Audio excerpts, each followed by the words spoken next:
यह एक प्राचीन शहर राज्य था जिसे 5000 से अधिक वर्षों से धूल में सील कर दिया गया था। इसकी स्थापत्य शैली प्राचीन भारत की उन लोगों से डिस्टिंक्टली अलग थी, जिसमें आधुनिक डिज़ाइन सौंदर्यशास्त्र का एक स्पर्श था।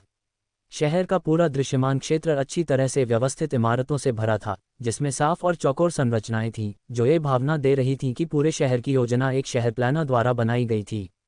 इस सदी के शुरुआती भारत को एक उदाहरण के रूप में लें, चाहे वह शहर में हो या कंट्रीसाइड में, लोगों का जीवन स्तर असमान था। कुछ शानदार अपार्टमेंट और विलेज में रहते थे, जबकि अन्य केवल स्वनिर्मित ईंट के घरों में रह सकते थे।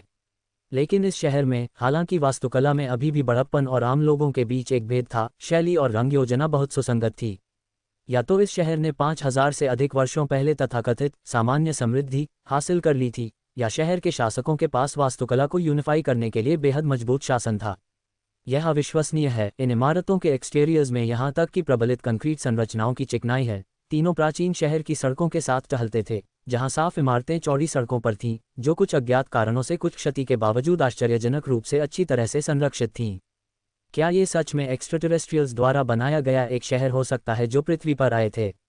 युवा व्यक्ति ने एक्सक्लेमेशन के साथ कहा। ये कहने के लिए कि ये 5000 से अधिक वर्षों पहले से निर्माण है। अगर मैंने इसे अपनी आंखों से नहीं देखा होता तो मैं कभी विश्वास नहीं करता, भले ही तुम मुझे मार डालते। यह आर्किटेक्चरल हिस्ट्री में बिल्कुल एक चमत्कार है। वहां देखो, जल्दी, नेतृत्व करने वाले कप्तान ने बात करते हुए आगे की ओर इशारा किया। शेष दो ने अपनी रोशनी आगे निर्देशित की और उनकी प्यूपल्स कई गुना बढ़ गईं। ये बस एक चमत्कार है। उनके सामने एक विशाल अबिस था, जैसे कि किसी ने इसे बलपूर्वक पृथ्वी से बाहर निकाला था, कम से कम 50 या 60 मीटर गहरा, जो इस भूमिगत शहर के केंद्र में स्थित था। और इस गड्ढे के भीतर एक इम्पोजिंगली शानदार महल बनाया गया था। इसकी स्थापत्य शैली, यहाँ तक कि वर्तमान युग के मानकों से भी काफ़ी एवोंगार्ड थी, जिसमें एक पिरामिड का आकार था, लेकिन प्रत्येक तरफ ब्लॉक लाइक प्रोट्रूजन्स के साथ, जो एरियल रूम्स जैसा दिखता था। इसका कुल सतह क्षेत्र यहाँ तक कि एक शाही महल के बराबर था। क्या इसे इस शहर के मास्टर्स ने बनाया था?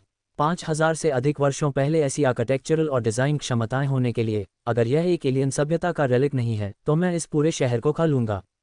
वह एम्ब्लम, सुमन नामक महिला टीम सदस्य ने इमारत के पिनकल पर इशारा किया। वह प्रतीक, वह हिमद्री राष्ट्र द्वारा खोदे गए प्राचीन शहर का एम्ब्लम है। नहीं, हिमद्री राष्ट्र का एक शुद्ध सोने से बना था। यह एम्ब्लम बैंगनी क्रिस्टल से बना है। तीनों इमारत के शिखर पर कूद गए, बैंगनी टोटम को छूते हुए। नहीं, यह एमेथिस्ट नहीं है, यह एक एमेथिस्ट हीरा है। क्या एक एमेथिस्ट हीरा? हर कोई चकित था। अगर हिमद्री द्वारा खोजे गए रेलिक में सोने की इतनी उच्च शुद्धता थी तो ये पहले से ही चमत्कारी था, लेकिन यह अभी भी संभव था, क्योंकि सोने को पिघलाया जा सकता है। पर्याप्त सोना दिया जाए तो टोटम बनाया जा सकता है। हालांकि इस एमेथिस्ट हीरे के टोटम का आकार हिमद्री से सोने से बने एक से भी बड़ा था, और यह एक सिंगल सीमलेस पूरा था, जिसका मतलब था कि हीरा बरकरार था। 7 या 8 मीटर व्यास का एक हीरा, क्या यह संभव हो सकता है? एलियंस, निश्चित रूप से एलियंस, युवा व्यक्ति ने कहा। सौरमंडल के बाहरी ग्रह उनकी उच्च वायुमंडलीय दबाव और महान शक्तियों के साथ ऐसे वातावरण में विशाल हीरे बन सकते हैं। इसे निश्चित रूप से किसी अन्य ग्रह से एलियंस द्वारा यहाँ ले जाया गया होगा, ये पुष्टि हो गई है। लेकिन किसी ने उसकी बड़बड़ाने पर ध्यान नहीं दिया। वे ऊपर के पैटर्न्स पर केंद्रित थे। एक बैंगनी टोटम, सूर्य के नीचे खड़े एक राजा की रिलीफ के साथ। ये बिल्कुल उसी तरह है जैसे अर्जुन चौहान ने प्रदर्शित किया। अर्जुन चौहान एक एलियन है। बहुत हुआ। एलियंस और एलियंस नहीं के साथ बंद करो, कप्तान ने युवा व्यक्ति की एलियंस की निरंतर बात से पूरी तरह से अनॉयड होकर बीच में कहा। कैप्टन, 2 और टोटम्स हैं। महल के एक तरफ एक प्लाजा था और प्लाजा पर 2 टोटम्स खड़े थे, एक सोने का और एक लाल तांबे का, बिल्कुल अर्जुन चौहान ने प्रदान किए गए अन्य 2 एम्ब्लम्स की तरह। प्राचीन काल में तांबे का मूल्य सोने से अधिक था, जो प्राचीन युग की विशेषताओं के साथ भी बहुत सुसंगत है। ये खोज वास्तव में मैग्निफिसेंट है। हमें तुरंत खबर वापस लेनी चाहिए। भारत के थार रेगिस्तान में एक विशाल प्राचीन शहर रेलिक की खोज की गई है। अब पुरातत्वविदों, भूवैज्ञानिकों और इतिहासकारों को दुनिया भर से एक साथ तलाश करने के लिए बुला रहा है। अगले दिन एक संदेश पूरी दुनिया में फैल गया। 50 वर्ग किलोमीटर का एक भूमिगत शहर। आइसोटोप टेस्टिंग शहर की इमारतों को लगभग 3850-3950 ईसा पूर्व से डेटेड करता है। हिमद्री सभ्यता के प्राचीन देश के समान शहर रेलिक्स की खोज की गई। दुनिया के सबसे अमीर व्यक्ति अर्जुन चौहान द्वारा प्रदर्शित 3 क्लैन एम्ब्लम्स शहर में दिखाई दिए। एक के बाद एक एक्सप्लोसिव समाचार कहानी बाहर आए, और जो लोग मूल रूप से हिमद्री राष्ट्र की प्राचीन सभ्यता का अध्ययन करने में एंग्रोस्ड थे, उन्होंने तुरंत अपने मैग्नीफाइंग ग्लासेस को कम अपीलिंग पाया। ये बहुत पहले नहीं था जब अर्जुन चौहान ने दावा किया था कि प्राचीन देश के संस्थापक केवल उनके गुलाम थे और यहाँ तक कि उनके परिवार के कई एम्ब्लम्स का प्रदर्शन किया था। लेकिन हिमद्री राष्ट्र के लोगों ने न केवल इसे स्वीकार करने से इनकार कर दिया, बल्कि उन्होंने पीढ़ियों से उसके पूर्वजों को भी लज्जित किया।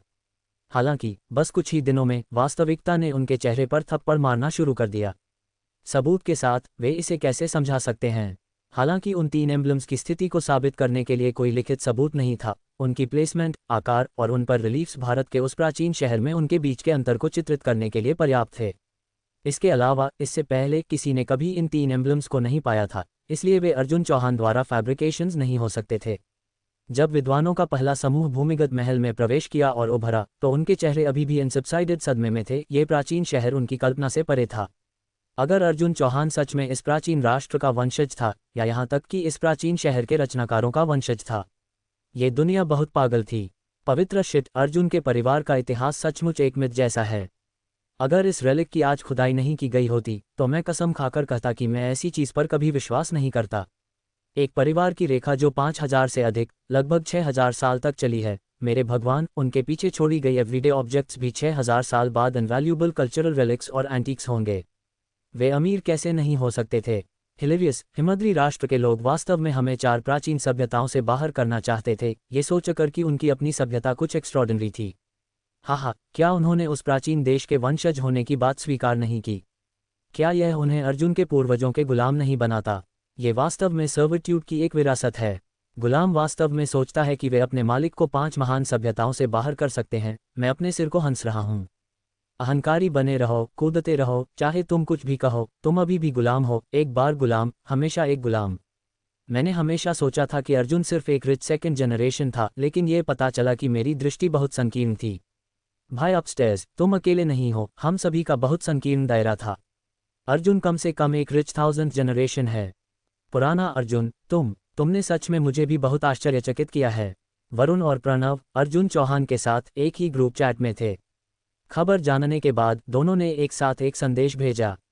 ये वास्तव में कुछ भी उल्लेखनीय नहीं है, अर्जुन चौहान ने विनम्रता से कहा। मैं मूल रूप से एक लो प्रोफाइल रखना चाहता था, लेकिन मेरी ताकत बस इसकी अनुमति नहीं देती है। मेरे पूर्वजों ने कई बार घरों को बदला था, और यह बस अधिक साधारण लोगों में से एक है। भारत में प्राचीन शहर की खुदाई ने अचानक भारत को पुरातात्विक दुनिया का केंद्र बना दिया। वास्तव में कई प्राचीन सभ्यताओं के शहर इतिहास में दिखाई दिए थे, लेकिन कोई भी इतनी पूरी तरह से संरक्षित नहीं था, खासकर शहर के बहुत केंद्र में महल जैसी इमारत, जो लगभग 100% बरकरार थी।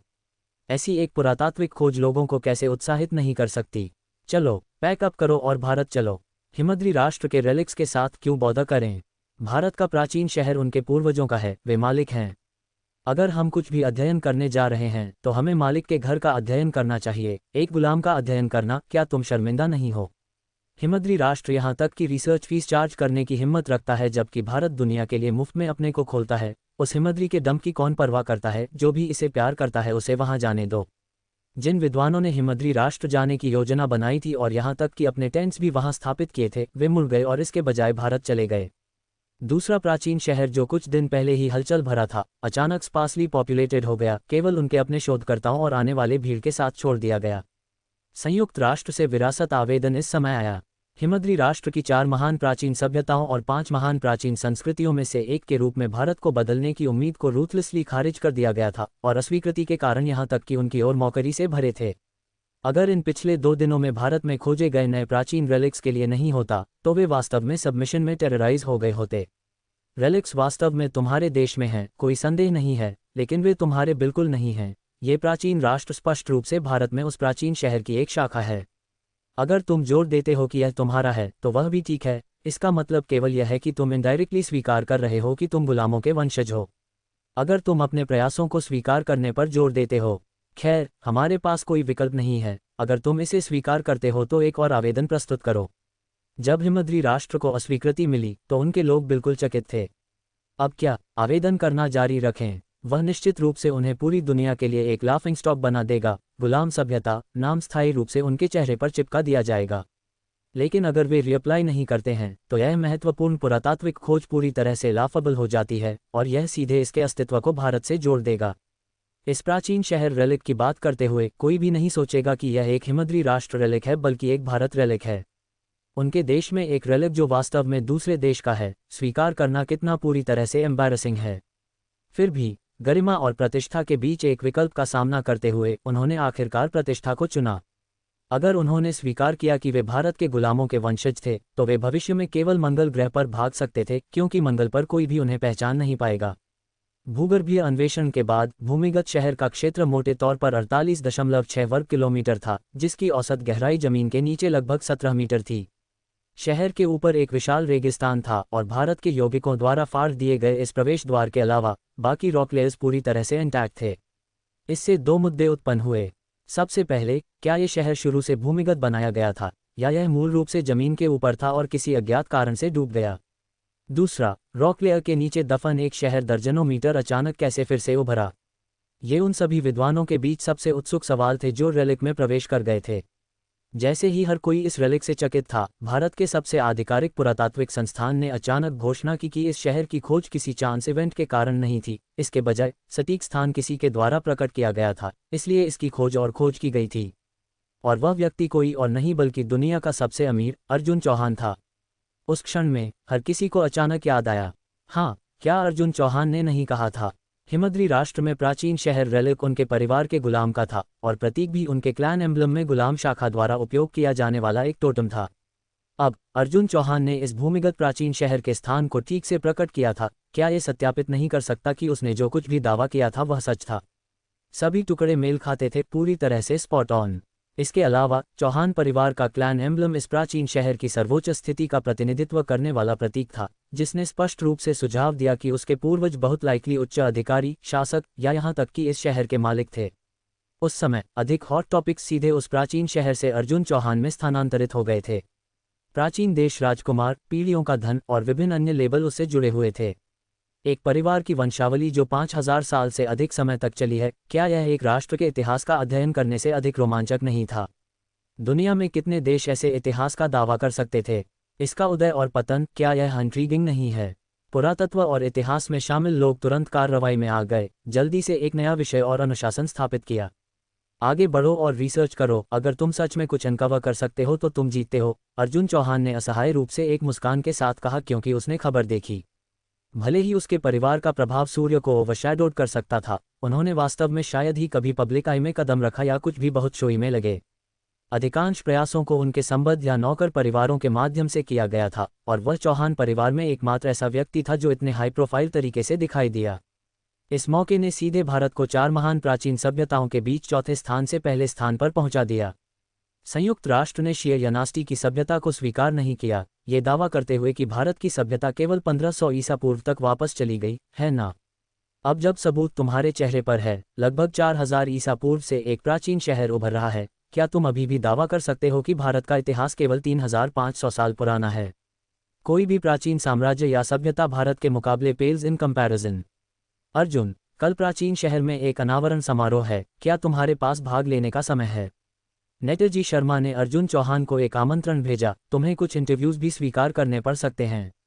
तुम जानते हो, इस मामले ने बहुत अधिक ध्यान आकर्षित किया है और इंटरनेशनल स्तर पर कॉल ओवरवेलमिंग है। हम इसे अकेले संभाल नहीं सकते। हा, जरूर, मैं कल जाऊंगा। अर्जुन चौहान हंसा, साइट के बारे में इंट्रीग्ड। यह एक पुराने घर में लौटने जैसा महसूस हुआ जिसे उसने कभी नहीं मिला था, परिचित फिर भी अनफेमिलियर था। रेगिस्तान, मूल रूप से एक जगह जहां कोई पक्षी भी शौच करने की परवाह नहीं करेगा। काउंटलेस विद्वानों और विशेषज्ञों के साथ हलचल भरा था जो दुनिया भर से आ रहे थे, क्योंकि भारत ने तुरंत प्रवेश द्वार पर एक विशाल रिसर्च बेस बनाया था। हालांकि अभी भी निर्माण के तहत बिजली और पानी की आपूर्ति उपकरण पहले से ही बेस की दैनिक जरूरतों को पूरा करने में सक्षम थे। इस क्षेत्र में विभिन्न परिवहन और ऑफ रोड वाहन निरंतर गतिविधि में बजिंग कर रहे थे। अर्जुन चौहान का हेलीकॉप्टर टेम्पररी हेलीपैड पर उतरा और वह सनग्लासेस पहने हुए विमान से उतरा। खंडहर के प्रवेश द्वार पर कई विद्वान अंदर जाने के लिए क्यूइंग कर रहे थे। जो लोग इस अनावरण में आने के लिए योग्य थे वे सभी अंतर्राष्ट्रीय स्तर पर प्रसिद्ध इतिहासकार, भूवैज्ञानिक और पुरातत्वविद थे, प्रत्येक अपने स्वयं के टीम के साथ, कम से कम 1 दर्जन सदस्यों के साथ, और कुछ तो यहाँ तक कि अपने पूरे स्टूडियोज को यहाँ स्थानांतरित करने के लिए उत्सुक थे।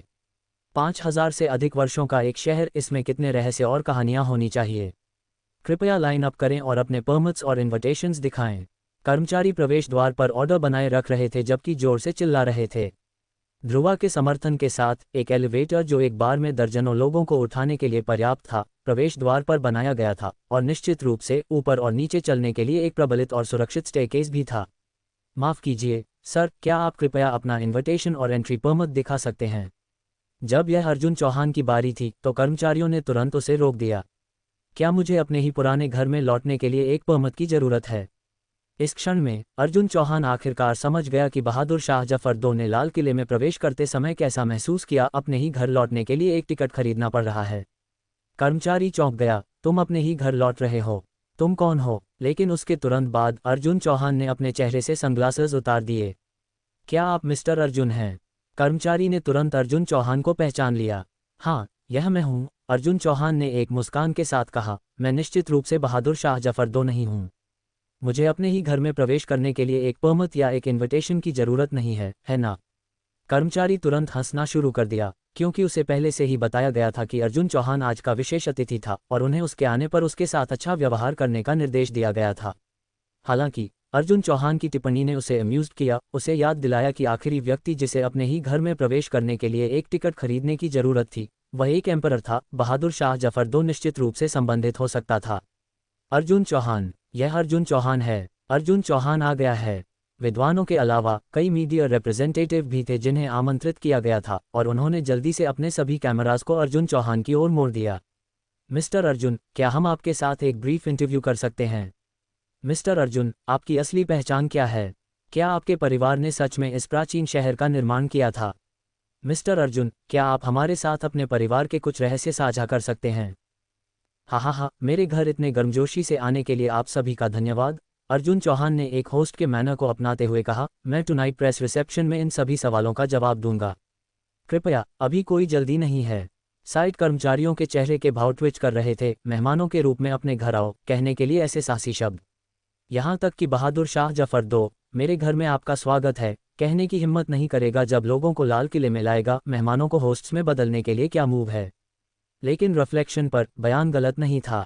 अगर शहर वास्तव में अर्जुन चौहान के पूर्वजों द्वारा बनाया गया था तो इसे अपने परिवार का दावा करना पूरी तरह से लेजिटिमेट था।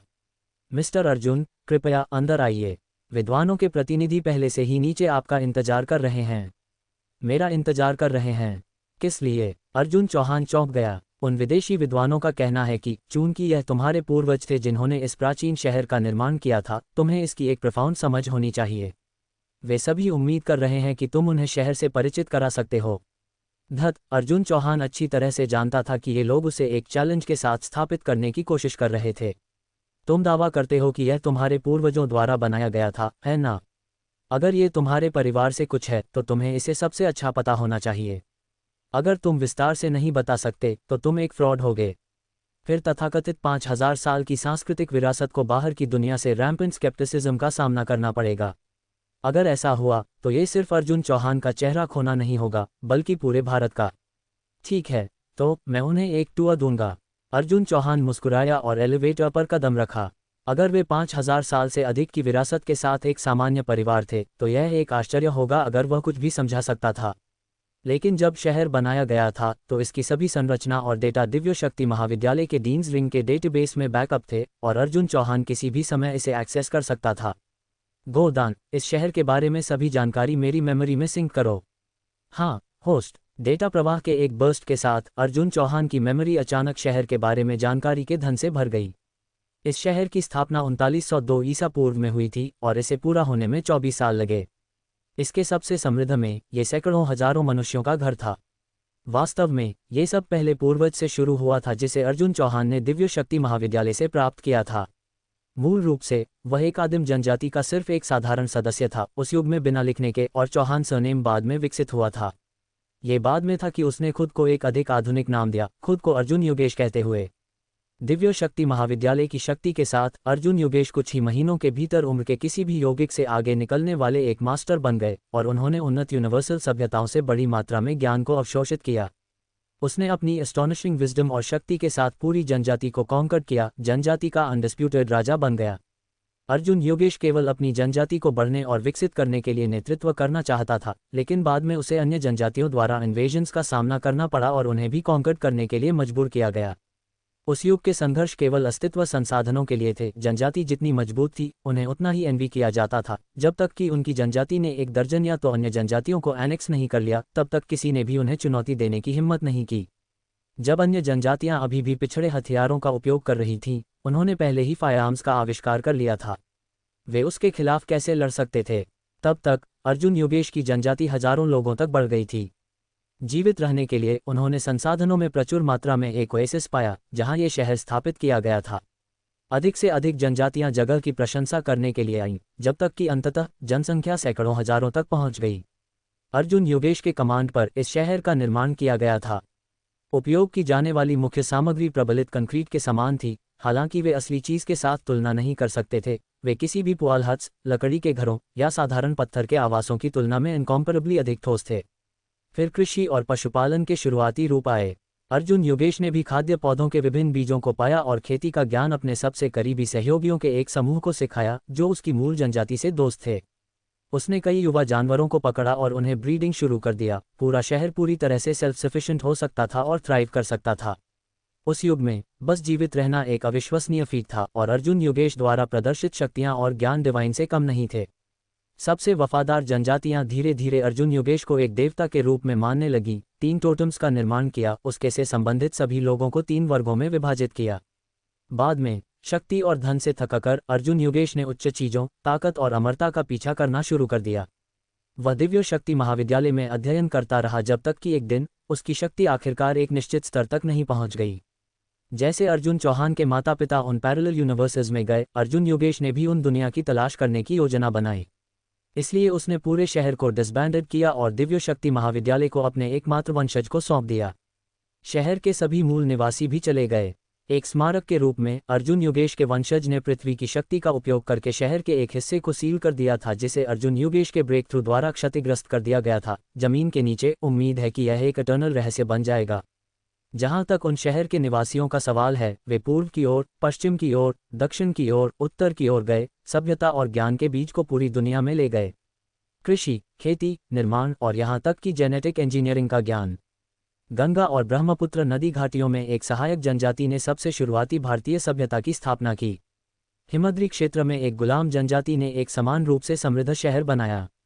समुद्र द्वारा कुछ सभ्यताओं ने विज्ञान का एक शहर बनाया जिसका मास्टर एक बार अर्जुन योगेश का सबसे अच्छा दोस्त था जो उसी जनजाति से था। उसने जेनेटिक इंजीनियरिंग ज्ञान और अन्य विज्ञान सीखे और उस सभ्यता को अटलांटिस कहा जाता था। इतिहास की लंबी नदी में कई सभ्यताएं गायब हो गईं, जबकि कई अन्य ने विभिन्न शानदार सांस्कृतिक रेलिक्स छोड़ दिए। लेकिन लगभग सभी वर्तमान मानव सभ्यताओं कुछ हद तक उस शहर के साथ कुछ संबंध रखती हैं जिसे अर्जुन योगेश ने एक बार बनाया था।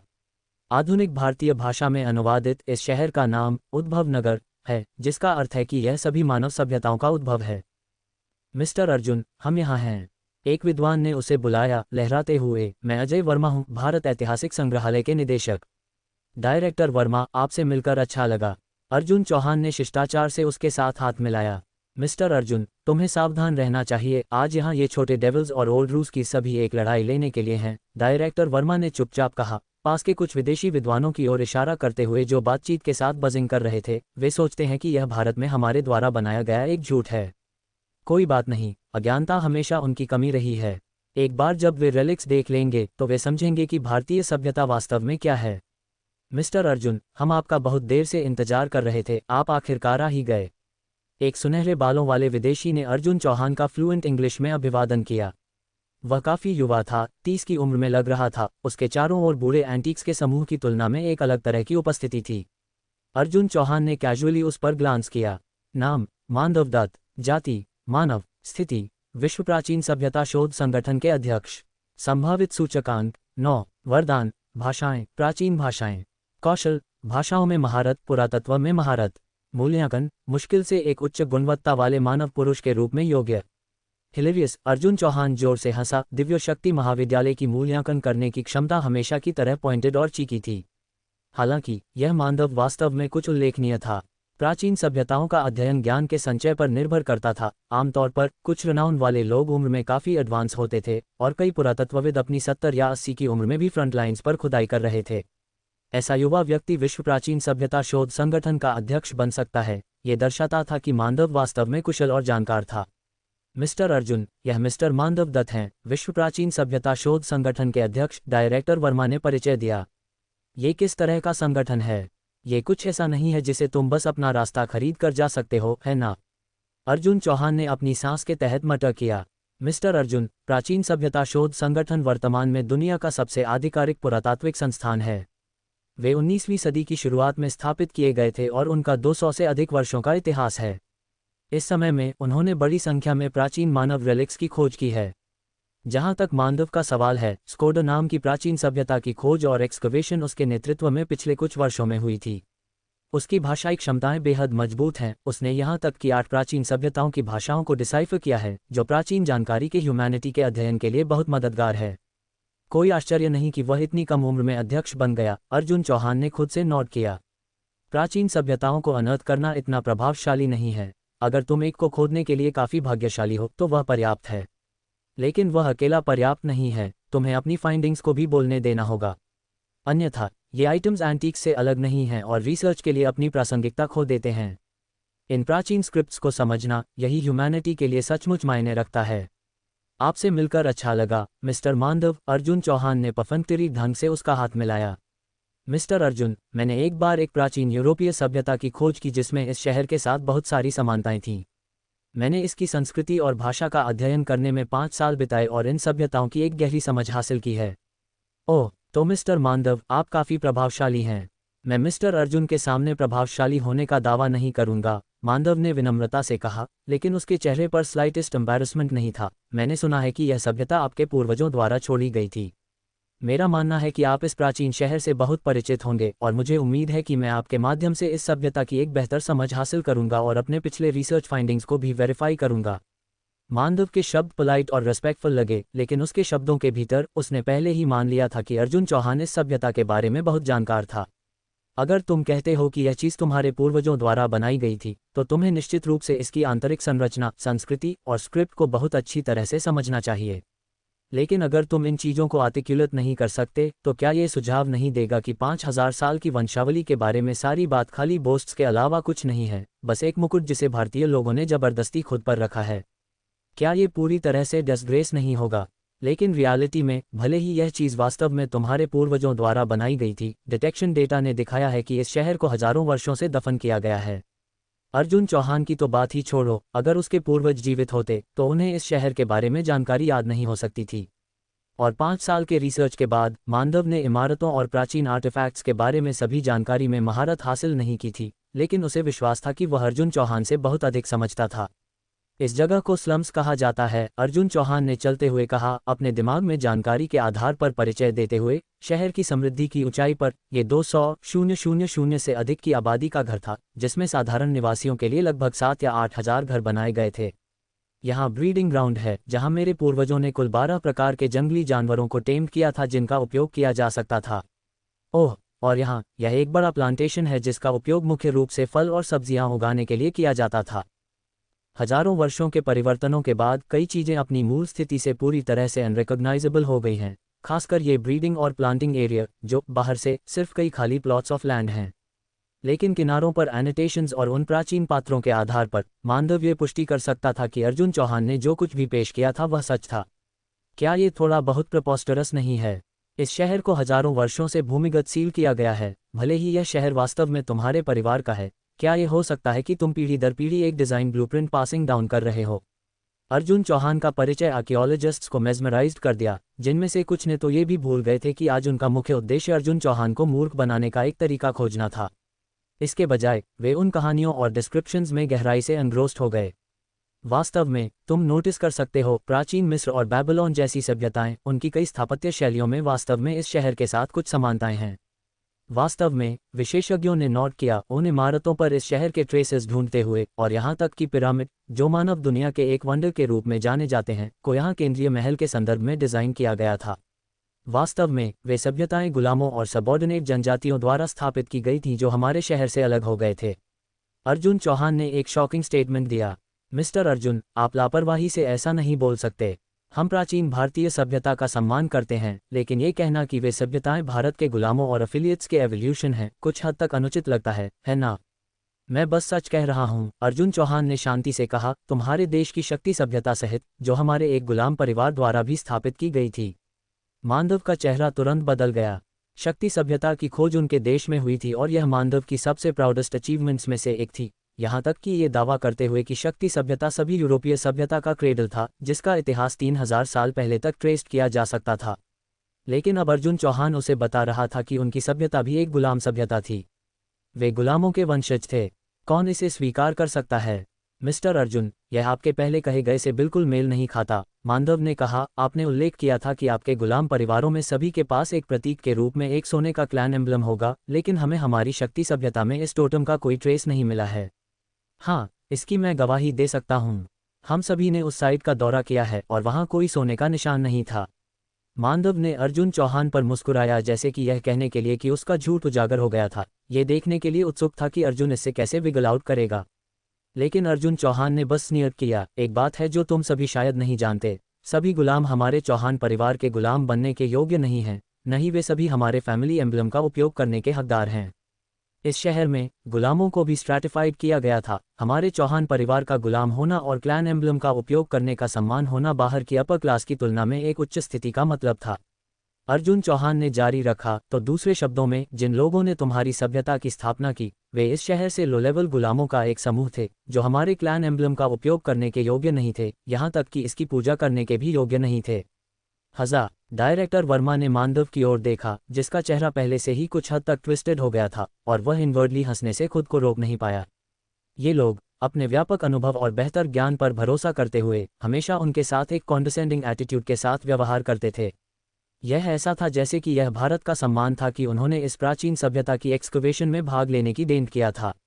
वे ऐसे बात करते थे जैसे कि उनकी मदद के बिना कोई भी रिलिक्स पर सर्वे और रिसर्च वर्क करने में सक्षम नहीं होगा। सच कहूं तो डायरेक्टर वर्मा ने शुरू में ज़्यादा उम्मीद नहीं रखी थी। वह पूरी तरह से शो नहीं था कि अर्जुन चौहान के पूर्वज वास्तव में रेलिक के निर्माता थे।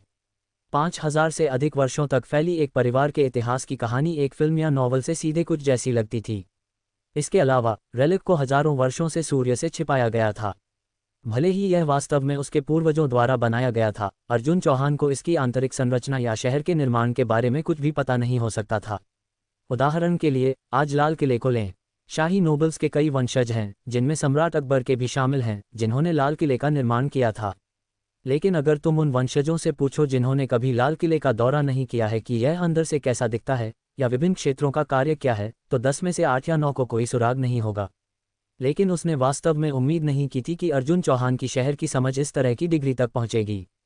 हमेशा कॉन्फिडेंट मांडव को एक भी फॉल्ट नहीं मिला, और यहाँ तक कि शक्ति सभ्यता जिस पर उसने प्राइड लिया था, वह अर्जुन चौहान के परिवार के गुलामों द्वारा निर्मित निकली। क्या वास्तव में लाफेबल है कि ये सिर्फ कोई गुलाम नहीं थे, वे निम्न स्तरीय गुलाम थे जिन्हें चौहान परिवार के क्लैन एम्ब्लम का उपयोग करने का अधिकार नहीं था, यहाँ तक कि हिमद्री राष्ट्र में खोदी गई सभ्यता की तुलना में स्थिति में भी लोअर थे। स्थिति एक पागल कुत्ते की तरह लग रही थी जो एक व्यक्ति पर भौंक रहा था और स्नाल कर रहा था, जो डॉग का मास्टर निकला। ये पूरी तरह से रेडिक्यूलस था। बेशक डायरेक्टर वर्मा को पता नहीं था कि अर्जुन चौहान ने जो कहा था वह सच था या गलत, लेकिन सुपीरियॉरिटी की भावना से ब्रिमिंग मांडव का मजाक उड़ाना काफ़ी संतोषजनक था। अर्जुन चौहान, तुम्हें हमारी सभ्यता से माफ़ी मांगनी चाहिए। मांडव ने गुस्से से लाल चेहरे के साथ मांग की। विश्व प्राचीन सभ्यताओं शोध संगठन के अध्यक्ष के रूप में वह व्यक्तिगत क्षमता, शिक्षा और जन्म में बेहतर था। अगर यह ज्ञात हो गया कि उनका राष्ट्र गुलामों द्वारा बनाया गया एक सभ्यता था, तो वह निस्संदेह एसोसिएशन के भीतर जोक्स का बट बन जाएगा। और उसकी आंखों में उनकी सभ्यता ग्रैंड थी, वह इस रियलिटी को स्वीकार नहीं कर सकता था। मैंने जो कहा है वह सिर्फ एक तथ्य है, मिस्टर मांडव। आप इतने एजिटेटेड क्यों हैं? भले ही वे गुलाम थे, वह अतीत में था। आजकल हर कोई समान है। अर्जुन चौहान, ये हमारे राष्ट्रीय गरिमा का मामला है, मांडव ने कड़ाई से कहा। बस स्थापत्य शैली में समानता के आधार पर तुम हमारी महान सभ्यता पर स्लैंडर करते हो। क्या तुम्हें नहीं लगता कि यह बहुत ज़्यादा है? तुम्हारे पास क्या सबूत है कि हमारे पूर्वज इस शहर के गुलाम थे? क्या तुम शो हो कि तुम चाहते हो कि मैं इसे प्रूव करूं? अर्जुन चौहान ने एक एग्जैजरेटेड एक्सप्रेशन के साथ पूछा। जब तक मैं एम्बैरेस्ड नहीं हूं, तब तक तुम ही होगे जो अनकंफर्टेबल महसूस करोगे। अगर तुम ये दिखा सकते हो कि यह शहर वास्तव में तुम्हारे परिवार द्वारा बनाया गया था और यह प्रूव कर सकते हो कि हमारे पूर्वज वास्तव में इस शहर के गुलाम थे, तो मैं स्वीकार करूंगा कि हमारे पूर्वज तुम्हारे पूर्वजों के गुलाम थे। मांडव ने जवाब दिया। उसका चेहरा थोड़ा और लाल हो गया, सीमिंगली कैरीड अवे। लेकिन अगर तुम इसे प्रूव नहीं कर सकते तो तुम्हें पूरी दुनिया के मीडिया के सामने ये स्वीकार करना होगा कि तुम एक झूठे हो और हमारी महान सभ्यता से माफ़ी मांगनी होगी। ठीक है, अर्जुन चौहान मुस्कुराया, लेकिन अगर मैं इसे प्रूव कर सकता हूं तो क्या तुम मुझे मालिक कहोगे? सहमत। ग्रेट। अर्जुन चौहान मुस्कुराया और कहा, तो मैं सभी को मेरे पीछे आने में ट्रबल दूंगा और प्रेस के सदस्यों को कृपया गवाह बने। मुझे डर है कि वह बाद में इससे इनकार कर सकता है।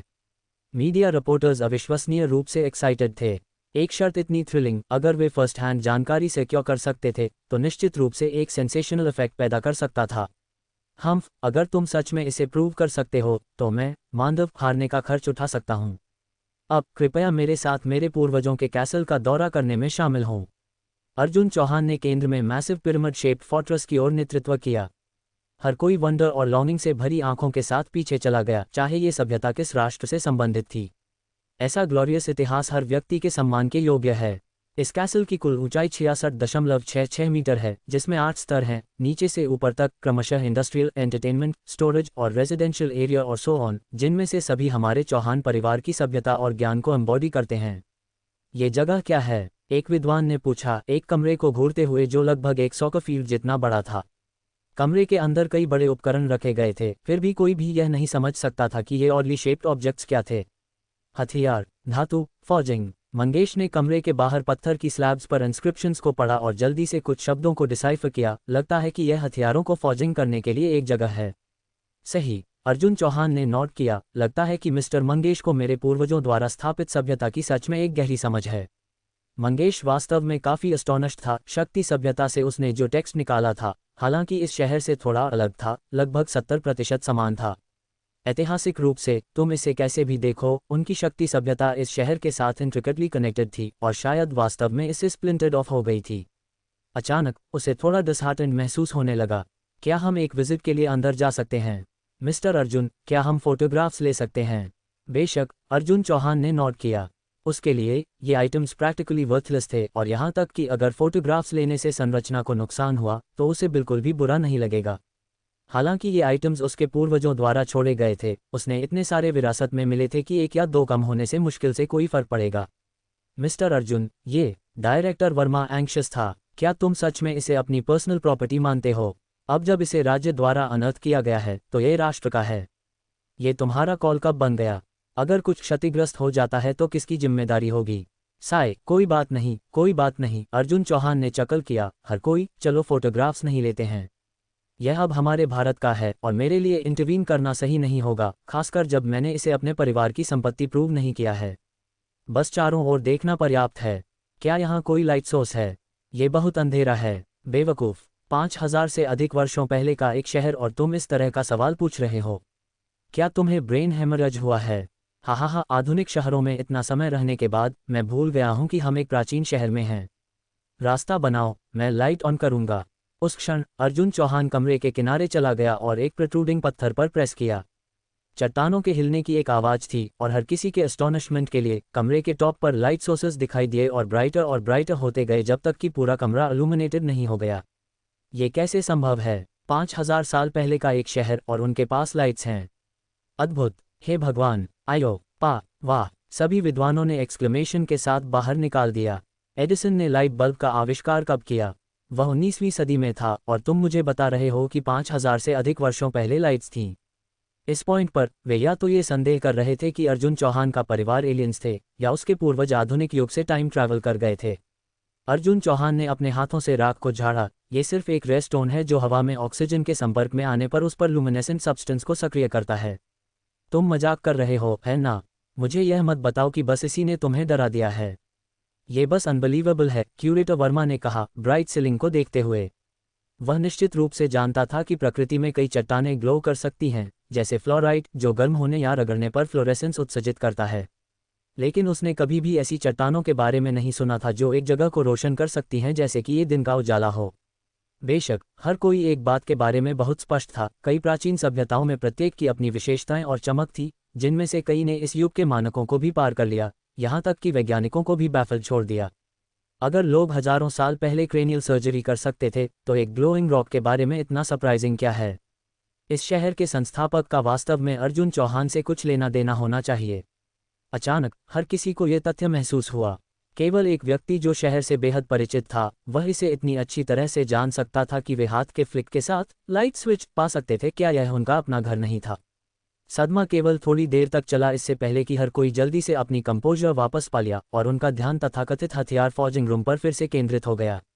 हे भगवान, क्या यह इतना बड़ा है? क्या यह एक एल्केमी फर्नेस है? 5000 साल से अधिक पहले एक सभ्यता ने मेटलर्जी स्किल्स में महारत हासिल कर ली थी। यह अद्भुत है। ये किस तरह की धातु है? नीली धातु। ये किसी भी धातु से अलग लगती है जिसे मैं जानता हूँ। ऐसा स्मूथ एक्सटीरियर, यह एक बहुत ही एडवांस टेक्निक का काम होना चाहिए। क्या ये हथियारों के लिए मोल्ड्स हैं? क्या यह एक स्पीयर है? एक स्वॉर्ड? एक नाइफ? ये चीज़ क्या है? एक हेलमेट। मंगेश ने कुछ उठाया और अपने सिर पर रखा। ये बिल्कुल सही फिट था और सचमुच एक परिष्कृत हेलमेट जैसा दिखता था। मिस्टर मंगेश, आप क्या कर रहे हैं? कृपया उस पिगदान को उतारो। पिगदान? पीएफएफ? हा। हे भगवान, एक हेलमेट।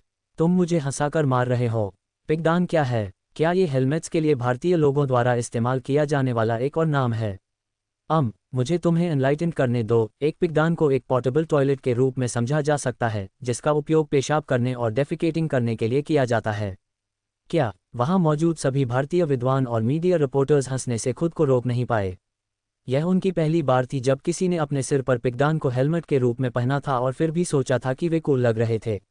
मंगेश ने जल्दी से अनआइडेंटिफाइड मेटल ऑब्जेक्ट को अपने सिर से उतार दिया। हालांकि इतने साल बीत गए थे और भले ही अंदर बचे हुए स्टूल थे, तो वह अब तक एक लिविंग फॉसिल में बदल गए होंगे। अकेले विचार ही नॉजिएटिंग था। क्लैंग! उसने कृतज्ञतापूर्वक ऑब्जेक्ट को जमीन पर फेंक दिया। मिस्टर मंगेश, कृपया अपने व्यवहार को देखें। भारतीय विद्वानों ने तुरंत असंतोष में प्रोटेस्ट किया। भले ही यह एक पिगदान था, ये 5000 से अधिक वर्षों पहले का एक पिगदान था। इतना पुराना ऑब्जेक्ट, यहाँ तक कि फीसिस का एक लम्ब भी एक कल्चरल रेलिक माना जाएगा। उसने इसे इतनी लापरवाही से जमीन पर फेंकने का क्या मतलब निकाला? मंगेश को भी तुरंत अपनी गैफ का एहसास हुआ और बिना कुछ कहे लाल हो गया। क्या इस शहर के लोग बीमार थे? डेफिकेशन के लिए कुछ बस पड़े रहने देना, क्या वे गलती से इसे ठोकर मारने से डरते नहीं थे?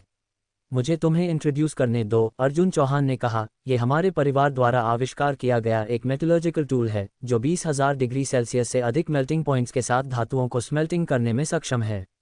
असंभव! एक युवा विद्वान ने एक्सक्लेमेशन के साथ कहा। सबसे अधिक मेल्टिंग पॉइंट वाली धातु, टंगस्टन, केवल लगभग 3700 डिग्री सेल्सियस है। 20,000 डिग्री सेल्सियस का सामना करने वाली धातु कैसे हो सकती है? और पिघलने के लिए इतनी उच्च टेम्परेचर की क्या आवश्यकता होगी? तुम भारतीय लोग वास्तव में बहुत ज़्यादा बोस्टिंग कर रहे हो। तुम जो नहीं जानते उसका मतलब यह नहीं है कि वह मौजूद नहीं है। अर्जुन चौहान ने एक ठंडी स्नेह के साथ कहा। उसने पिगदान को ठोकर मारी। इस चीज़ को लो और अपने तथाकथित हाईटेक का उपयोग करके टेस्ट करो कि एक सुपर मेटल क्या है। हमारी प्राचीन भारतीय अल्केमी सभ्यता तुम जितना जानते हो उससे कहीं अधिक अविश्वसनीय है। अपने अज्ञानता के साथ हमारे ज्ञान को चुनौती मत दो। तो मिस्टर अर्जुन, क्या यहाँ कोई फिनिश्ड प्रोडक्ट्स बचे हैं? ऐसे टूल के साथ फॉर्ज्ड हथियार सभी डिवाइन वेपन्स माने जाने चाहिए, है ना? हमें उन्हें देखने का अवसर पाकर सम्मानित किया जाएगा। मुझे याद है कि यहाँ कुछ होने चाहिए। अर्जुन चौहान एक कैबिनेट की ओर चला गया, जिसे कुछ इसी तरह से बंद कर दिया गया था। उसने कुछ मेटल रॉड्स बाहर खींची और एक वुश के साथ एक दरवाजा खुल गया। यह ऐसा था जैसे 5000 से अधिक वर्षों की एक धूल भरी टोम को फ्लिप्ड ओपन किया गया था, इसके पन्नों में वास्ट और प्रोफाउंड एसेंस और हिस्ट्री को प्रकट करते हुए। दरवाजे के अंदर पिच ब्लैक आइटम्स का एक क्लस्टर लटका हुआ था। गन्स, ट्राइडेंट्स, सॉर्ड्स और अन्य प्रकार के हथियार जैसे स्टैफ्स और स्पीयर्स, और प्रत्येक के काफ़ी कुछ थे। ऐसा लगा कि वे सभी मास प्रोड्यूस्ड थे। ये है। कुछ पश्चिमी विद्वानों की आंखें लाल हो गईं जिस क्षण उन्होंने अंदर के कुछ आइटम्स को देखा। वे बुल्स की तरह हथियारों को प्रदर्शित करने वाले दरवाजे की ओर बढ़े। उनकी गेजर्स बार बार एक लंबे स्पीयर पर स्वीपिंग करती रही। यह ऑब्जेक्ट है। हाँ, ये बिल्कुल उसी तरह है जैसा मिथ्स और प्राचीन ग्रंथों में वर्णित है। एक पुरातत्वविद ने एक मोटी किताब बाहर निकाली, फिर उसके अंदर एक पीला हो चुका शीपस्किन का टुकड़ा पाया। शीपस्किन पर एक काले लंबे स्पीयर का एक ड्राइंग था। स्पीयर के बगल में कुछ प्राचीन पात्र थे जिन्हें पहले ही ट्रांसलेट कर दिया गया था। अनंत भला, यह इंद्र का हथियार है। ये वास्तव में यहाँ है। पश्चिमी विद्वानों ने एक्साइटमेंट के साथ चिल्लाया। किंवदंती में इंद्र सर्वोच्च निर्माता देवता था और कई लोगों के लिए यह एक कहानी से ज़्यादा कुछ नहीं था। फिर भी अलग अलग लोगों की आंखों में वही दुनिया पूरी तरह से अलग हो सकती है, खासकर इन आर्कियोलॉजिस्ट्स और प्राचीन सभ्यताओं के विद्वानों की आंखों के माध्यम से। मिथ्स कभी भी सिर्फ मिथ्स नहीं थे। लंबी अवधि के रिसर्च के बाद उन्होंने पाया कि वे तथाकथित प्राचीन मिथ्स लाइकली विभिन्न सभ्यताओं से इवॉल्व्ड हुए थे, और तथाकथित इंद्र लाइकली एक बहुत शक्तिशाली प्राचीन पश्चिमी सभ्यता जनजाति का नेता था। अनंत भाला एक हथियार था जिसे बेहद स्पेशल मेथड्स के साथ फॉर्ज्ड किया गया था। यह अनकॉम्परेबली स्टर्डी था, यहाँ तक कि अग्नि भी इसे नष्ट नहीं कर सकता था, और इसका मालिक अटैक में इनविंसिबल और बैटल में अनबीटेबल हो सकता था। पश्चिमी यौगिकों के पर्सपेक्टिव में ये तथाकथित अनंत भाला एक लेवल 3 और यहाँ तक कि पॉसिबली एक लेवल 4 वेपन था। हालांकि समय बीतने के साथ यह इतिहास के वास्ट एक्सपेंस में गायब हो गया। अब ये यहाँ दिखाई दिया था। यह अनंत भाला पश्चिमी संपत्ति है। ये यहाँ कैसे हो सकता है? कौन कहता है कि यह तुम्हारी संपत्ति है? तुम इसे कैसे प्रूव कर सकते हो? अर्जुन चौहान ने असहाय रूप से अपने हाथ फैलाए। यह एक मिथ है जो पश्चिम में पास डाउन हुआ है। बेशक ये पश्चिमी सभ्यता से संबंधित है। ये होना चाहिए कि तुम भारतीय लोगों ने हमारे पश्चिमी ट्रेजर को कुछ मीन से चुराया है। ठीक है, यह ऑब्जेक्ट यहाँ नहीं होना चाहिए। इसे हमारे पश्चिमी एग्जिबिशन हॉल में होना चाहिए, सभी द्वारा एडमायर्ड। तुम चोर जो ट्रेजर्स चुराते हो। ये पश्चिमी विद्वान सभी बहुत इमोशनल थे। वे किंवदंती के ट्रेजर को देखकर एक्साइटेड क्यों नहीं हो सकते थे? उनकी किंवदंतियों में जिस युग में सभी प्राणी रहते थे वह 5000 साल से अधिक की भारत की सभ्यता से भी अधिक प्राचीन हो सकता है। डैम, हमारे देश ने पृथ्वी के बारे में कई नॉवेल्स लिखे हैं और मैं दावा कर सकता हूं कि पृथ्वी हमारे देश से संबंधित है। अर्जुन चौहान ने कंटेम्पचुअसली कहा, मैंने बेशर्म लोगों को देखा है, लेकिन कभी भी किसी को इतना पूरी तरह से बेशर्म नहीं देखा। मैं शर्त लगाता हूं कि यह सिर्फ पश्चिम से कोई था जिसने इस हथियार को देखा और धीरे धीरे यह एक मिथ बन गया। तो तुम कैसे प्रूव कर सकते हो कि अनंत भाला तुम्हारा है? क्या प्रूफ इतना मुश्किल है? अर्जुन चौहान चला गया और स्पीयर को पकड़ा, और उसके हाथों में हैवी सेंसेशन ने उसे आश्चर्यचकित कर दिया। ये चीज़ भारत के 10 डिवाइन सॉर्ड से भी अधिक प्रभावशाली थी। वह कम से कम आसानी से चेंगिंग को होल्ड कर सकता था जबकि मटन काट रहा था, लेकिन इस चीज़ को वह मुश्किल से एक हाथ से उठा सकता था। अपने लिए देखो। अर्जुन चौहान ने स्पीयर के हैंडल को ट्विस्ट किया। मंगेश, तुम हमारे भारतीय प्राचीन सभ्यता की भाषा में अच्छी तरह से वर्स्ट हो, है ना? उनके लिए ट्रांसलेट करो ताकि वे मुझ पर नॉनसेंस उगलने का आरोप न लगाएं। यह मंगेश हिचकिचाया, इसे देखते हुए और फिर मम्बलिंग करते हुए, अंशों की क्या बोलना है? मंगेश, इस पर क्या लिखा है? हाँ बताओ। ये लिखा है, भारत में निर्मित उद्धरण चिन्ह। यह असंभव है। 5000 से अधिक वर्षों पहले भारत नाम भी मौजूद नहीं था। उस समय से ऐसे इंस्क्रिप्शंस कैसे हो सकते हैं? ये सही है, यह एक स्कैम होना चाहिए। यह एक बहुत बड़ा स्कैम है। विद्वानों के एक समूह ने एक्साइटेड होकर अर्जुन चौहान और दूसरों पर इशारा किया, जल्दी इन सेंसेशनल फ्रॉडस्टर्स की एक फ़ोटो लो। उन्होंने शहर में पहले प्रवेश किया होगा और इसमें छेड़छाड़ की होगी। कौन जानता है, तथाकथित 3 क्लैन एम्बलम्स और 5000 साल की विरासत वाले परिवार भी पूरी तरह से फिक्टिशियस हो सकते हैं। ये सब सिर्फ एक झूठ है जिसे तुमने बनाया है। भारत नाम 100 साल से कम समय से है। तुम इस तरह की कुछ खींच रहे हो, ये सचमुच रिडिक्यूलस है। न केवल विद्वान बल्कि मीडिया रिपोर्टर्स भी डिसहार्टेंड थे, अपने सिर हिलाते हुए, खासकर भारत से रिपोर्टर्स जिन्होंने एम्बैरसमेंट के एक्सप्रेशन भी पहने थे। भले ही वे प्राचीन सभ्यताओं के बारे में कुछ भी नहीं जानते थे, ऐसा एक ऑब्वियस फ्लॉ थोड़ी सी सेंस वाले किसी भी व्यक्ति द्वारा विश्वास नहीं किया जाएगा, है ना? ये तुम्हारे परिवार के पैतृक कब्र में एक मोबाइल फ़ोन रखने और फिर इसे व्यापक रूप से पब्लिसाइजिंग करने, एक बंच ऑफ मीडिया को तुम्हारे पैतृक कब्र को एक्सकवेट करने के लिए आमंत्रित करने, और अंत में ये दावा करने जैसा है कि यह मोबाइल तुम्हारे पूर्वजों के पूर्वजों द्वारा आविष्कार किया गया था। क्या कोई इस पर विश्वास करेगा? क्या वे वास्तव में लोगों को इडियट्स की तरह ट्रीट कर रहे हैं? Click click. इंटरनेशनल मीडिया को आखिरकार उनका मौका मिल गया। अभी अभी अर्जुन चौहान इतना प्रोमिनेंट था, अब उसकी सोशल डेथ कैप्चर करने का परफेक्ट मोमेंट था। जबरदस्ती डिबंक झूठ ऐसे मूर्खतापूर्ण झूठ थे, उसका चेहरा अब तक नीला हो रहा होगा, है ना? मिस्टर अर्जुन, आपने ऐसा झूठ क्यों बनाया? मिस्टर अर्जुन, दुनिया के सबसे अमीर व्यक्ति के रूप में, पहले से ही एक हाउस होल्ड नेम, आप अभी भी अपनी प्रसिद्धि को बढ़ाने के लिए ऐसे मीन्स का उपयोग क्यों करना चाहते हैं? क्या ये सिर्फ इसलिए है क्योंकि आपके पास बेहतर करने के लिए कुछ नहीं है? मिस्टर अर्जुन, क्या आपका तथाकथित 5000 साल के इतिहास वाला परिवार भी पूरी तरह से फिक्टिशियस और बनावटी है? मिस्टर अर्जुन, आपको क्यों लगता है कि ऐसा एक गरीब झूठ पब्लिक को धोखा देगा? इंटरनेशनल रिपोर्टर्स एक मेजर बैटल की तरह अर्जुन चौहान पर अपनी बैराज निर्देशित की। कई पिछले प्रेस कॉन्फ्रेंसेज में अर्जुन चौहान के जवाबों ने लगभग हमेशा इन इंटरनेशनल रिपोर्टर्स को अपना दिमाग खो दिया। अब ऐसा मौका पाकर क्या उन्हें अपनी ज़मीन वापस पाने का मौका नहीं लेना चाहिए? यह असंभव है। हमने यहाँ कुछ भी छेड़छाड़ नहीं किया है।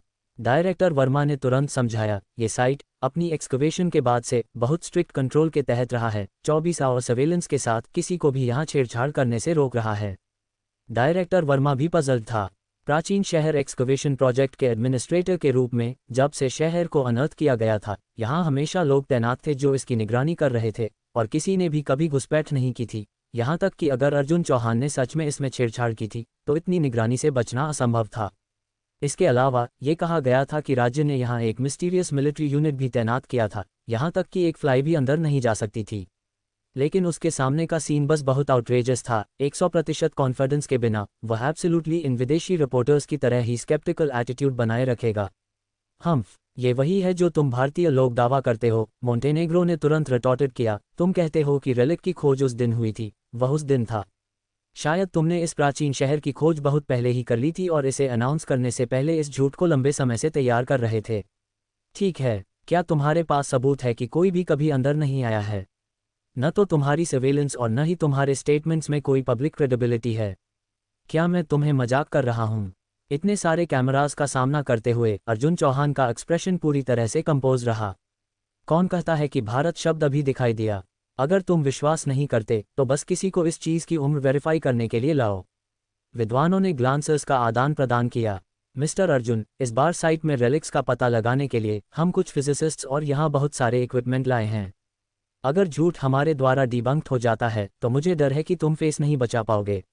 अपने आप मदद करो। अर्जुन चौहान ने श्रग किया। ये दर्शाता है कि उसे बिल्कुल भी बुरा नहीं लगा, किसी की मदद की जरूरत है। मिस्टर अर्जुन, ये डायरेक्टर वर्मा परेशान लग रहा था। कोई चिंता नहीं, उन्हें आने दो। मैं नेटिज जी से इस मामले को समझा दूंगा। जल्द ही टेस्टिंग टूल्स से भरा एक वाहन प्राचीन शहर में प्रवेश कर गया। सौभाग्य से प्राचीन शहर की सड़कें बहुत चौड़ी थीं, जिससे महल के एंट्रांस पर पहुंचना आसान हो गया। केवल कुछ लोग आए। अर्जुन चौहान ने उन्हें देखते हुए अपना सिर हिलाया। मिस्टर अर्जुन, ये टेस्ट ज़्यादातर इंस्ट्रूमेंट्स के साथ किया जा सकता है, हमें बहुत ज़्यादा लोगों की ज़रूरत नहीं है। नहीं नहीं नहीं, मेरा मतलब है इतने कम लोगों के साथ तुम अंदर के हथियारों को मूव नहीं कर पाओगे। हा, मांडव दत्त हंसा। मिस्टर अर्जुन, भले ही यह सबसे भारी धातु हो, इसका वजन सिर्फ कुछ दर्जन किलोग्राम है। अगर एक व्यक्ति इसे नहीं उठा सकता तो दो लोगों के पास अभी भी पर्याप्त ताकत से अधिक होगी। काम पर लग जाओ, लेकिन यहाँ एंटीक्स को नुकसान न पहुँचाने के लिए सावधान रहें। हाँ अध्यक्ष। प्राचीन सभ्यता शोध समिति के कई वर्कर्स ने तुरंत अनंत भाला को उठाने की तैयारी शुरू कर दी जो जमीन में स्टक था। हालांकि जल्दी से उनके एक्सप्रेशन फ्रोजन हो गए। यहाँ तक कि दो पुरुषों की ताकत के साथ कुछ दर्जन किलोग्राम उठाना आसान होना चाहिए, है ना? लेकिन उन्होंने संघर्ष किया और यहाँ तक कि इसे जमीन से बाहर निकालने में विफल रहे। यह अनसाइंटिफिक है। हर कोई एक साथ 5 लोग चारों ओर इकट्ठा हुए, लेकिन भाला अमूवेबल रहा। मैंने तुम्हें पहले ही बताया था कि अधिक मजबूत लोगों को लाना अब ऑकवर्ड है ना? अर्जुन चौहान ने अनंत भाला को बाहर निकाला और इसे महल से बाहर ले गया। क्या तुम श्योर हो कि तुम इस चीज़ का उपयोग एक वेट के रूप में करना चाहते हो? अर्जुन चौहान ने उसके सामने इलेक्ट्रॉनिक स्केल की ओर इशारा किया, जिसकी कैपेसिटी बेस्ट में सिर्फ कुछ 100 किलोग्राम थी। हमारे सबसे बड़े इलेक्ट्रॉनिक वेइंग डिवाइस को बाहर लाओ। सौभाग्य से वे तैयार थे। इस डिवाइस की अधिकतम वेइंग लिमिट 5 टन्स थी, जो किसी भी मामले के लिए पर्याप्त होनी चाहिए। 3870.26 किलोग्राम, लगभग 4 टन। यह क्या है? एक धातु में इतनी उच्च डेंसिटी कैसे हो सकती है? मांडव दत्त और अन्य लोग संख्या से चकित थे। ये साधारण धातुओं की तुलना में दर्जनों अगर सैकड़ों गुना डेंसर था।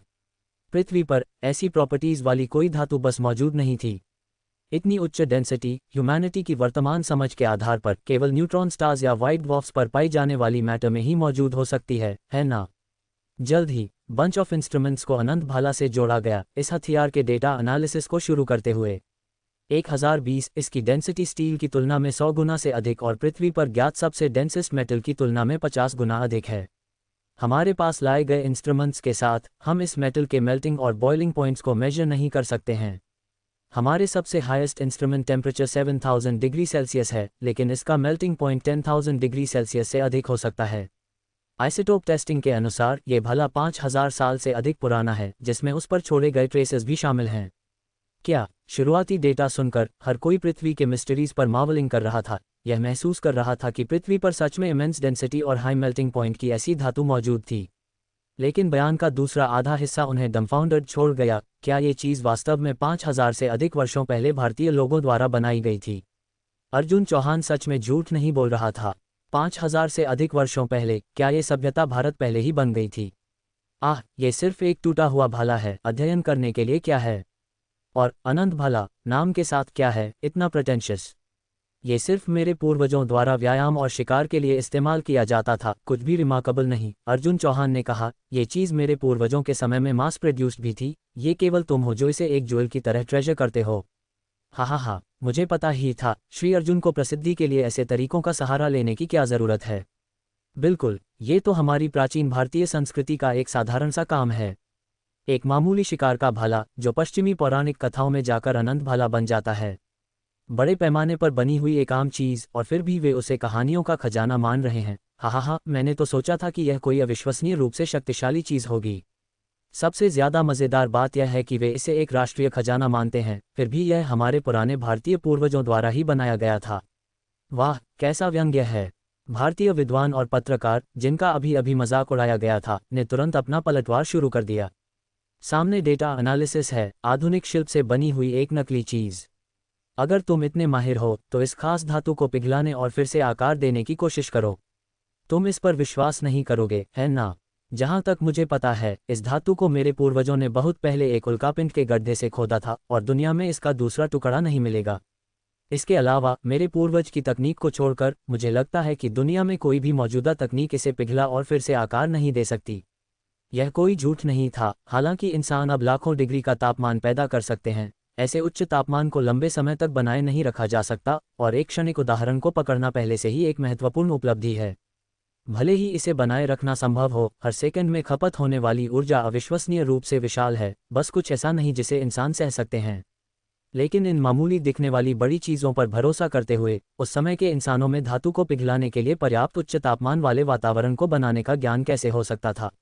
ओह, वैसे ये सिर्फ तथाकथित अनंत भाला ही नहीं है। अर्जुन चौहान ने धातु गलाने वाले कक्ष में चीज़ों को टटोला और एक के बाद एक सामान बाहर निकाला। ये तुम्हारा तथाकथित यम का फर है, और ये दिव्य ज्योति का राजदंड।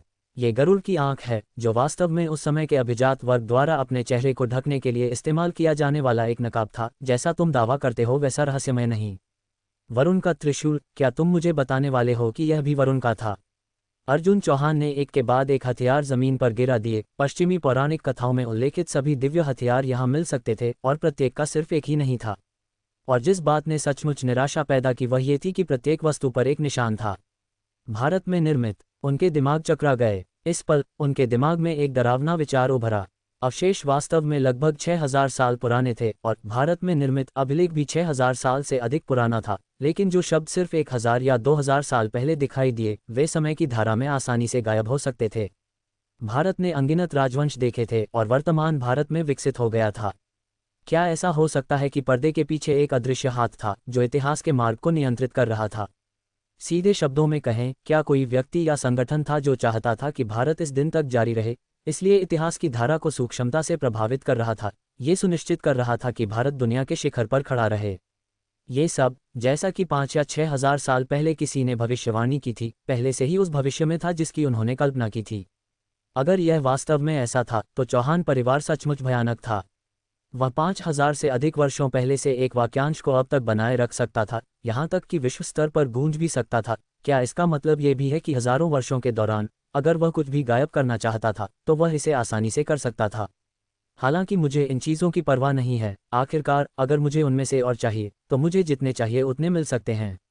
लेकिन आखिर ये हमारे भारत की चीज़ें हैं, बस कुछ तस्वीरें ले लो और जब तुम वापस जाओ तो उनकी तारीफ करो, अर्जुन चौहान ने कहा। ओह, वैसे कृपया अपनी तथाकथित पश्चिमी कहानियों को सुधारें। वे हथियार हमारे भारत द्वारा बनाए गए थे।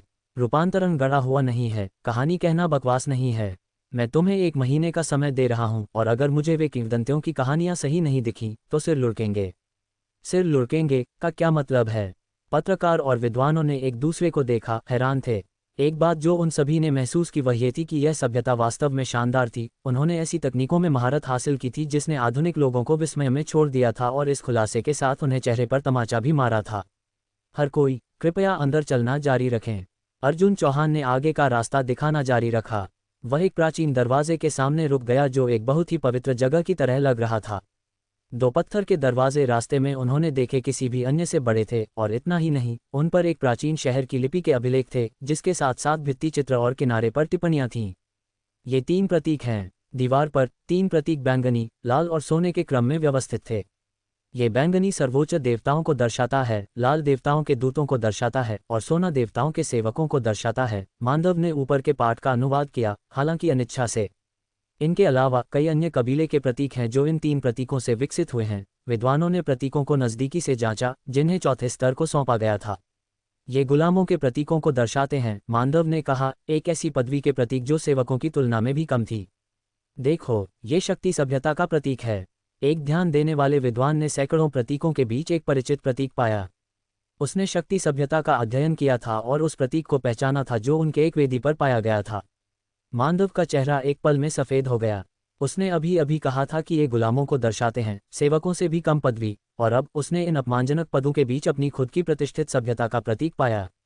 चाहे ये सभ्यता वास्तव में अर्जुन चौहान के पूर्वजों द्वारा स्थापित की गई थी या नहीं, एक तथ्य स्पष्ट हो गया था कि शक्ति सभ्यता वास्तव में इन शहर के मालिकों के सबसे निचले स्तर के सेवकों में से एक थी। उस पल में मांडव टूट गया, उसके हाथ बेजान लटके हुए थे, उसकी आंखों में कोई जान नहीं थी, जैसे कि उसने अपनी आत्मा खो दी हो। हम अंदर चलकर एक नज़र क्यों नहीं डालते, अर्जुन चौहान ने सुझाव दिया, दरवाजे से एक उभार पर हाथ मारते हुए। एक झटके के साथ दोनों दरवाजे खुल गए, एक विशाल जगह का अनावरण करते हुए जो हजारों लोगों के लिए एक स्टेडियम को चुनौती दे सकता था। इस जगह के अंदर अनगिनत सीटें थीं और केंद्र में एक विशाल मूर्ति खड़ी थी जो उसी काले अति धातु से बनी हुई लग रही थी। क्या वह शहर के मालिक की मूर्ति है?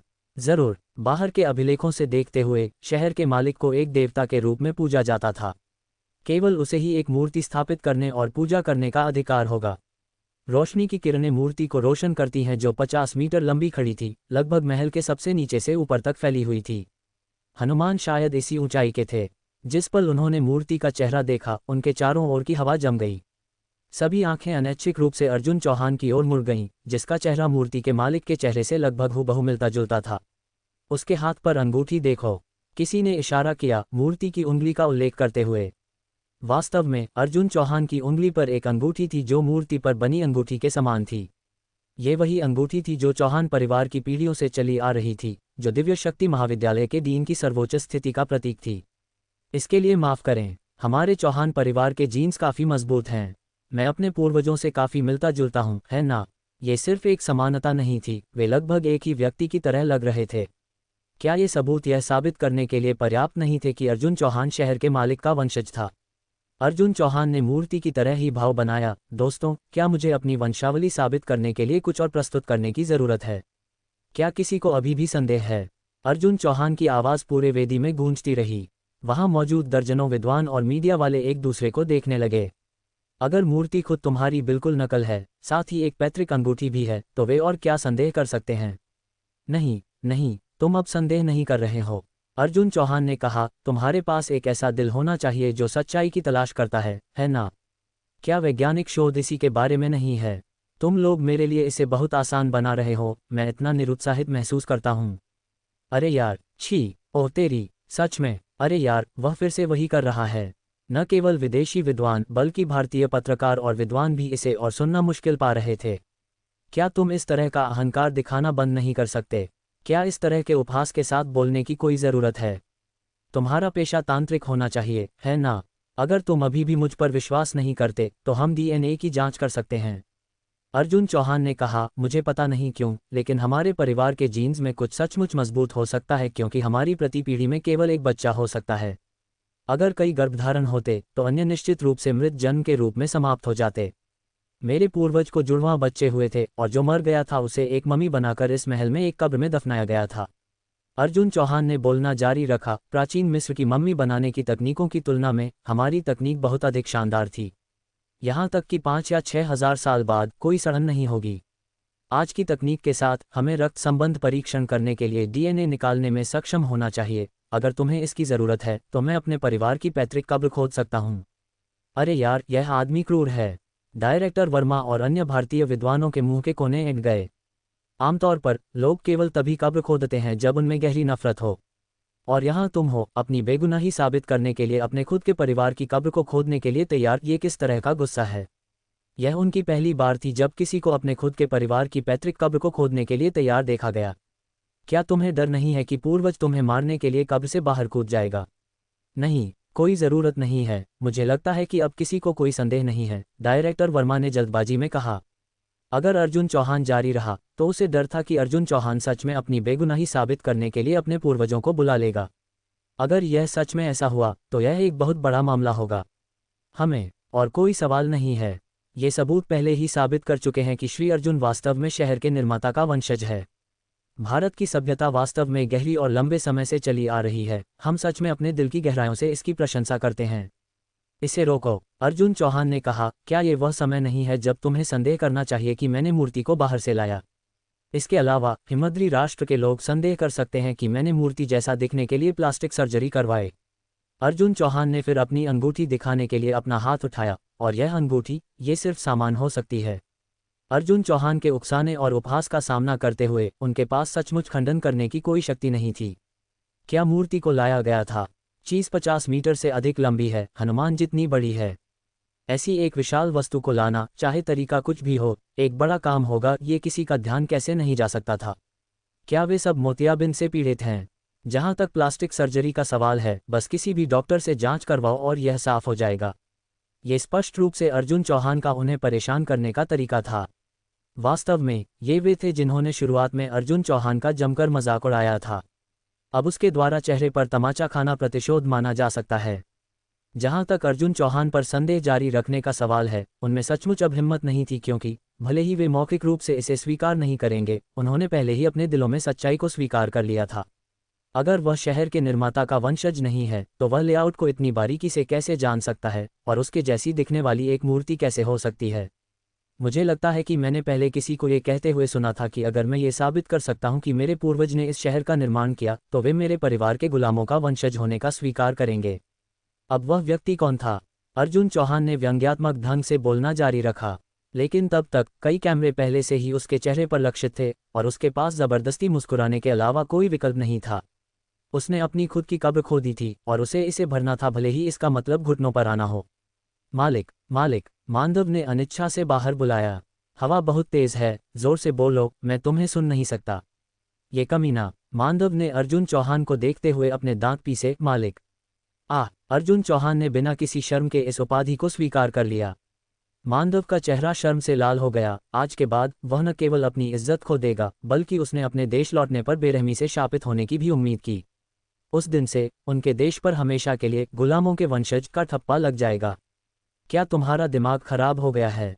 एक बिल्कुल सभ्य इंसान, फिर भी तुम अर्जुन चौहान को उकसाने पर जोर देते हो और इस तरह की शर्त भी लगाते हो।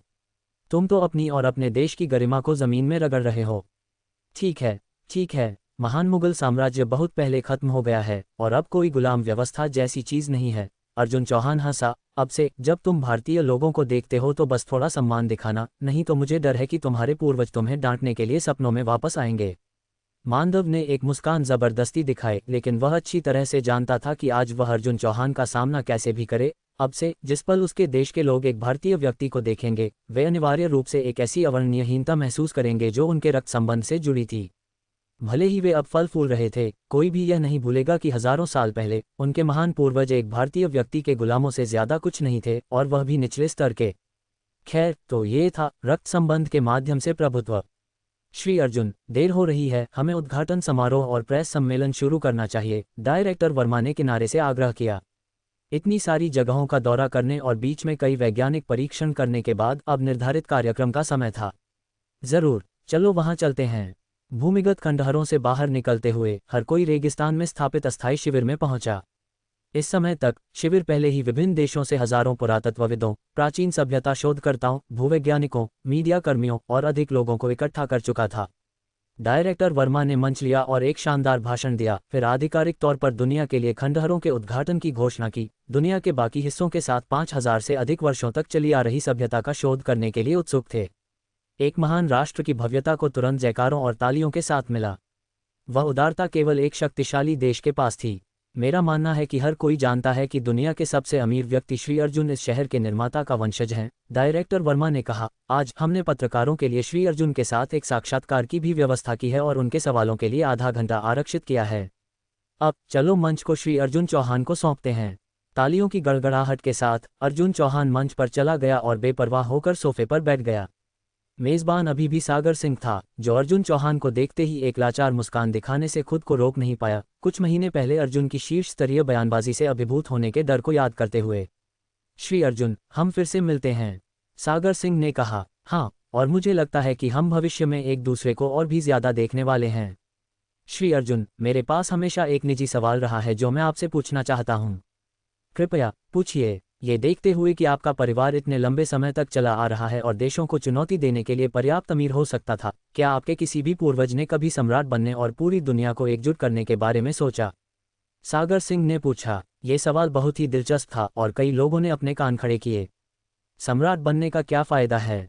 अर्जुन चौहान ने कंधे उचकाए। एक सम्राट के रूप में तुम्हें हर दिन चिंता करनी पड़ती है कि तुम्हारे लोगों के पास खाने के लिए पर्याप्त है या पहनने के लिए कपड़े हैं, कभी कभी विद्रोहों को दबाना। क्या एक सम्राट होना इंसानों के बीच एक उच्च गुणवत्ता वाला इंसान होने जितना दिलचस्प हो सकता है?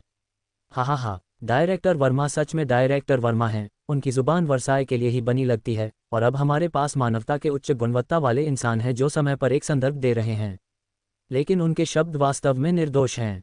एक सम्राट होना कितना मुश्किल होगा, उनमें से कितने ज्यादा काम करने से मर गए।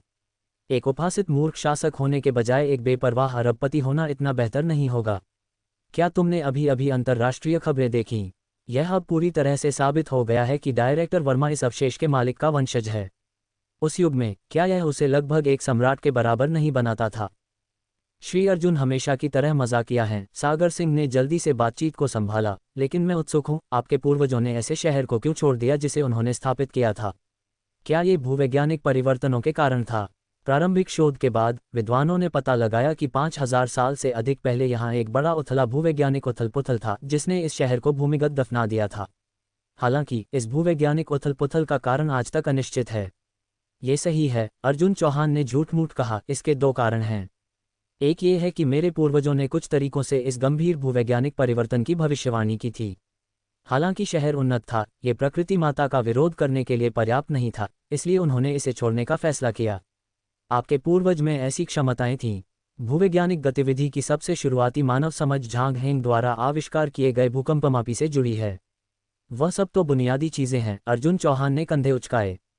और दूसरा कारण? सागर सिंह ने पूछना जारी रखा। खैर, मेरे पूर्वजों द्वारा यहाँ बनाया गया शहर शायद इंसानों के लिए सबसे बड़ा और सबसे समृद्ध शहर था, लेकिन एक दिन उन्हें लगा कि दुनिया बहुत खाली लग रही है। कहीं और सभ्यता के कोई संकेत नहीं थे, इसलिए उन्होंने हमारे भारतीय रक्त को दुनिया भर में पनपने और जड़ें जमाने देने का फैसला किया। तो उन्होंने ग्रामीण क्षेत्रों से शहरों को घेरने की अवधारणा का प्रस्ताव रखा, समय के माध्यम से हर जगह फलने फूलने और एक के बाद एक सभ्यता की स्थापना करने की। क्या बकवास! ग्रामीण क्षेत्रों से शहरों को घेरने, क्या यह महात्मा गांधी का प्रसिद्ध उद्धरण नहीं है? 5000 साल पहले ग्रामीण क्षेत्रों से शहरों को घेरने था। उनके हिसाब से क्या दुनिया की सभी सभ्यताएं भारत से उत्पन्न नहीं हुईं?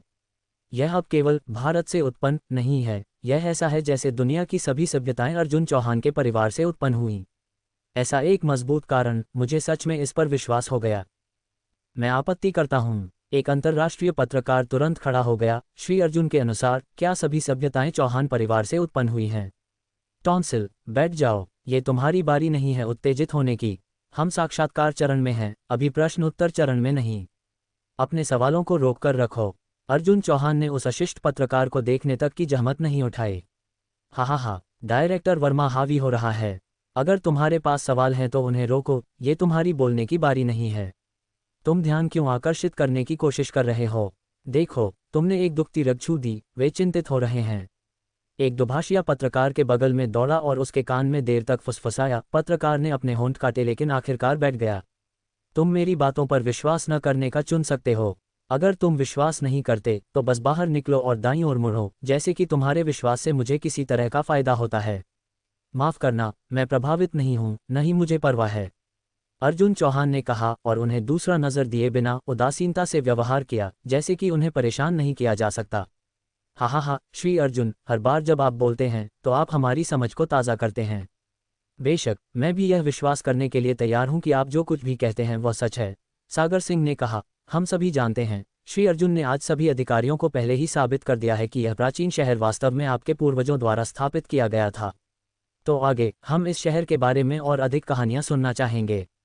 हाँ, श्री अर्जुन, हम इस शहर में बहुत रुचि रखते हैं और आशा करते हैं कि आप हमें हर विस्तार के बारे में बता सकते हैं। दर्शकों से कई जिज्ञासु विद्वानों ने भी चिल्लाया। ठीक है, तो मैं तुम्हें इसके बारे में बताऊंगा। उस पल पीछे की प्रक्षेपण स्क्रीन ने शहर का एक नक्शा दिखाया जो अब तक के हाथ से किए गए मापों के बाद खींचा गया था। शहर के अधिकांश क्षेत्रों की पहले ही खोज हो चुकी थी और इस आरेख पर उनकी रूपरेखा तैयार की गई थी। हालांकि ये स्पष्ट था कि विद्वानों की खोज अभी भी बहुत प्रारंभिक थी और आरेख केवल इमारतों का एक मोटा वितरण था, खासकर केंद्रीय किले का, जिसे केवल मोटे तौर पर विभाजित किया गया था, वास्तव में कच्चा था। क्या हुआ? अर्जुन चौहान ने आयोजकों को देखा। श्री अर्जुन, यह इसलिए है ताकि आप हमें बेहतर ढंग से समझा सकें। लेकिन क्या यह नक्शा बहुत घटिया नहीं है? मैं कैसे समझाऊं? अर्जुन चौहान ने एक यूएसबी ड्राइव पास की। इसे लगाओ। संग्रहालय के निदेशक ने इसे खोलने से पहले हिचकिचाया। ऐसी स्थिति में अर्जुन चौहान ने इसे कुछ प्रेम एक्शन फिल्मों के साथ भरा नहीं होगा ताकि हलचल पैदा हो, है ना? वाह, जिस पल फाइल खुली पूरा दृश्य आश्चर्य में फट गया। ये वास्तव में एक पूर्ण नक्शा है। इसने न केवल 5000 साल पहले शहर की भव्यता को पूरी तरह से दिखाया, बल्कि वैज्ञानिकों द्वारा खोजे गए क्षेत्र के परिदृश्यों को भी बहाल किया। ये हमारे परिवार के घर का नक्शा है, अर्जुन चौहान ने कहा। हे भगवान, वास्तव में एक नक्शा है। अरे भगवान, इसकी एक तस्वीर खींच लो। ओह, माफ करना, मेरी गलती, यह एक नक्शा नहीं है, यह एक फ्लोर प्लान है। अर्जुन चौहान खड़ा हो गया और समझाना शुरू कर दिया। हा, एक फ्लोर प्लान? क्या बेतुका फ्लोर प्लान है? गिरवी रखे घरों के कारण गुलाम बने लोगों के बेचारे आंसू। मैंने हमेशा सोचा था कि मेरे 200 वर्ग मीटर प्रभावशाली थे। शायद अर्जुन के एक पैतृक शौचालय का क्षेत्रफल 200 वर्ग मीटर से ज्यादा है ना?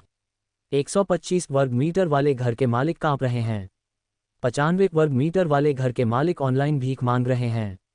किराए पर रहने वाले आम लोग अंदर ही विशेषज्ञ चिल्ला रहे हैं, दूसरों को जिसे एक बड़ा फ्लैट कहते हैं। हे भगवान, अर्जुन ने एक पूरे शहर को अपना बना लिया है, सही मायने में एक जमींदार।